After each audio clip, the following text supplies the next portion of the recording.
Assalamualaikum warahmatullahi wabarakatuh. Perkenalkan, nama saya Fadila Ramadika, NPM 1935 kelas 5B. Baiklah, pada kesempatan kali ini saya akan mempresentasikan hasil presentasi saya, yaitu tentang kognitif kembali dari mata kuliah dasar pemrograman mobile dengan dosen pengampu Pak Muhammad Rizky Fadilah. Oke, seperti yang semalam juga, pembahasan kita kali ini itu tentang React Native. Kembali lagi saya menjelaskan, yaitu React Native adalah framework mobile app development yang memungkinkan pengembangan aplikasi secara multiplatform, yaitu di Android dan iOS. Sederhananya, React Native adalah framework yang memungkinkan developer membuat aplikasi untuk berbagai platform dengan menggunakan basis kode yang sama. Dengan React Native, kita akan merasakan sensasi membuat aplikasi yang sangat mendekati, bahkan tidak dapat dibedakan dengan aplikasi native.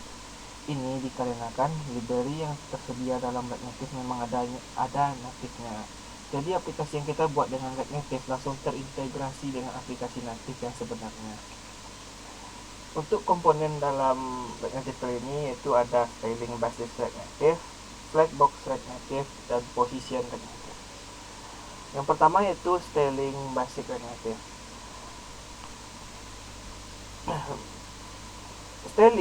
Style set atau API programming interface yang ada pada React Native masih menjadi pilihan favorit sebagian besar development untuk membuat style dalam aplikasi yang dibangun. Kita pasti akrab dengan styling pada kode basic React Native ini. Style pada React Native sama halnya seperti yang ada pada CSS dengan keunggulan seperti berikut. ID yang ada pada style sheet nantinya bisa digunakan untuk menggunakan kembali style tanpa harus menggunakannya dari awal, memindahkan kode di luar render, dan membantu mencapai pemahaman kode yang lebih baik dan menambah makna pada komponen tingkat rendah. Style sheet dikirim hanya sekali melalui jembatan, tidak seperti objek dengan style normal di dalam render. Hal yang perlu kita ketahui dalam style sheet Native ini yaitu Native menggunakan camel cache dan bukan kebab cache untuk properti stylenya. Tidak seperti framework lain yang menggunakan pixel, Native menggunakan unit namun bisa dikonversi menjadi pixel. Jika kita ingin mengatur resolusi, pastikan formatnya harus benar dan kita bisa menggunakan kode di dalam style. Sebelum kita menerapkan style, kita harus paham yaitu namanya webpack dan babel. Dimulai dari npm init, masukkan informasi tentang aplikasi kita, kemudian install rec dan recdom dengan perintah npm install save recdom. Dengan React Native ini, kita menata aplikasi menggunakan JavaScript. Semua komponen inti menerima prop bernama style. Nama-nama dan gaya-gaya nilai biasanya sesuai dengan cara CSS bekerja di web, tetapi namanya ditulis menggunakan camel casing. Misalnya background color, bukan background strip color. 3 cara membuat style pada tampilan aplikasi, ada inline, embed, dan eksternal. Inline yaitu membuat style di dalam komponen yang dijadikan sebagai PRPS, sedangkan embed yaitu membuat style di dalam file yang sama, dan eksternal yaitu membuat style di dalam file yang berbeda. Untuk style dimensi, seperti inilah codingannya. Untuk styling color berikut seperti ini juga codingannya, yaitu kita harus panggil view dulu.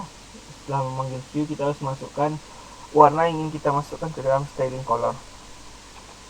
Styling margin juga sama seperti yang styling color tadi, cuman bedanya kita di sini untuk memasukkan berapa margin yang ingin kita inputkan. Styling font size juga sama seperti yang margin dan color juga, cuman kita di sini menentukan berapa font size yang ingin kita gunakan. Yang kedua yaitu flagbox. Apa itu flagbox? Flagbox flexible box atau biasa disebut dengan flagbox merupakan model layout yang ada di React Native dan digunakan untuk mengatur elemen di suatu halaman web. Flagbox akan mengatur ukuran dari elemen anaknya secara otomatis dan mampu beradaptasi dengan ukuran kontainernya. React Native pada umumnya sangat mirip dengan React, namun perbedaannya besarnya terletak pada styling komponennya. Untuk styling, React Native menggunakan kode yang mirip dengan CSS yang disebut dengan flagbox layout. Flagbox itu sendiri berfungsi sebagai fixed layout pada ukuran layar yang berbeda pada aplikasi Android dan iOS. Dan flagbox itu terbagi dalam 4 properti, yaitu ada flex direction, justify content, alik item, dan flex wrap. Untuk pertama-tama saya akan menjelaskan tentang apa itu flex direction. Flex direction memiliki dua value, yaitu row dan column, dengan column sebagai nilai defaultnya. Jika kita memilih row, yang berarti baris arah sumbu utama, 4 kotak yang akan kita buat akan disusun secara horizontal, sedangkan untuk kolom disusun secara vertikal. Pertama-tama membuat komponen dan ambil 4 kotak untuk diatur dalam komponen tersebut. Nah, kita bayangkan komponen yang akan kita buat seperti parent, dan 4 kotaknya adalah child. Hal pertama yang kita putuskan adalah mengarahkan penataan di pada parent yang merupakan arah poros utama, atau yaitu main axis. Ini ditentukan oleh properti flexbox yang disebut dengan flex direction. Flex direction terbagi juga dua, yaitu tadi itu row dan column. Seperti inilah codingannya. Nah, di sini dijelaskan bahwa di sini kita menggunakan flex direction yang bermakna row. Dan yang di sebelah kanannya itulah adalah outputnya. Outputnya itu karena kita menggunakan row, maka output yang ditampilkan adalah ke samping. Yang kedua yaitu justify content. Justify content memiliki opsi antara lain seperti flex start, flex end, center, space around, dan space between. Anggaplah kita akan menggunakan row pada flex directionnya, maka properti justify content akan membenarkan posisi child atau kotak berdasarkan main axisnya atau sumbu porosnya. Dengan menggunakan flex start atau flex end center, kita dapat mengatur childnya sesuai row, dan dengan menggunakan space around dan space between, kita dapat mengatur child berdasarkan ruang yang ada. Inilah adalah codingan sebagai contohnya, yaitu di sini kita mengambil contoh dengan justify content center, di mana output yang dihasilkannya, yang output dari child tadi tiba muncul di tengah. Selanjutnya yaitu ada alik items. Alik items ini terdiri dari 4 opsi yang bisa kita pilih sesuai yang kita inginkan. Antara lain ada flex start, flex end, center, dan stretch. Masing-masing memiliki hasil output yang berbeda.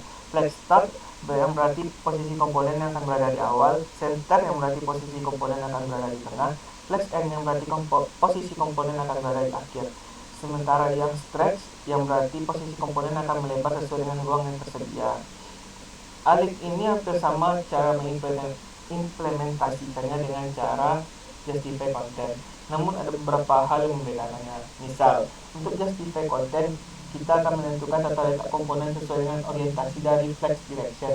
Namun, alik item akan menentukan tata letak komponen dengan berdasarkan pada orientasi kedua dari flex direction, flex start, yang berarti posisi komponen akan berada di awal. Seperti berikut contoh codingannya. Kita menggunakan flex direction dan alik item yang bernama flex direction kita menggunakan row dan alik item kita menggunakan center. Maka output yang dihasilkannya, si kotak child tadi berada di tengah dengan menggunakan output row yang ke samping. Oke, yang terakhir yaitu ada flex swap. Flex swap sebagai contoh, jika kita memiliki banyak kotak dan tidak menggunakan flex swap, maka outputnya akan menampilkan kotak-kotak tersebut hingga melebihi layar. Sedangkan dengan flex swap, otomatis kotak-kotak tersebut akan tersusun rapi sesuai dengan ukuran layar. Misal contoh seperti ini. Ketika kita menggunakan output tanpa flex swap, dia outputnya akan muncul sampai ke samping, yaitu tidak sesuai dengan layar, tidak menyesuaikan dengan layar. Tetapi ketika kita menggunakan output dengan flex swap, dia akan menyesuaikan dengan layar dan maka akan turun ke bawah. Jadi seperti inilah kotak-kotaknya tadi. Oke, yang terakhir yaitu position relative. Position relative disebut position relatif hampir mirip dengan CSS biasa, tetapi semuanya diatur ke dalam relatif secara default.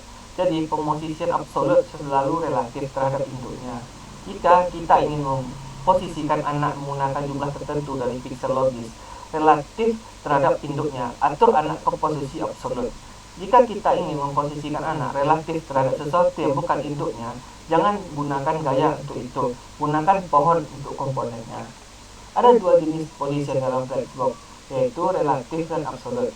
Relatif mengikuti luasan yang komponen sebelumnya, sementara absolute mengikuti sudut dari parent container atau flexbox utamanya. Baiklah, sekian dari presentasi saya pada kali ini. Mudah-mudahan bermanfaat untuk kita semuanya. Saya lebih kurangnya saya mohon maaf. Wabillahi taufiq wal hidayah. Wassalamualaikum warahmatullahi wabarakatuh.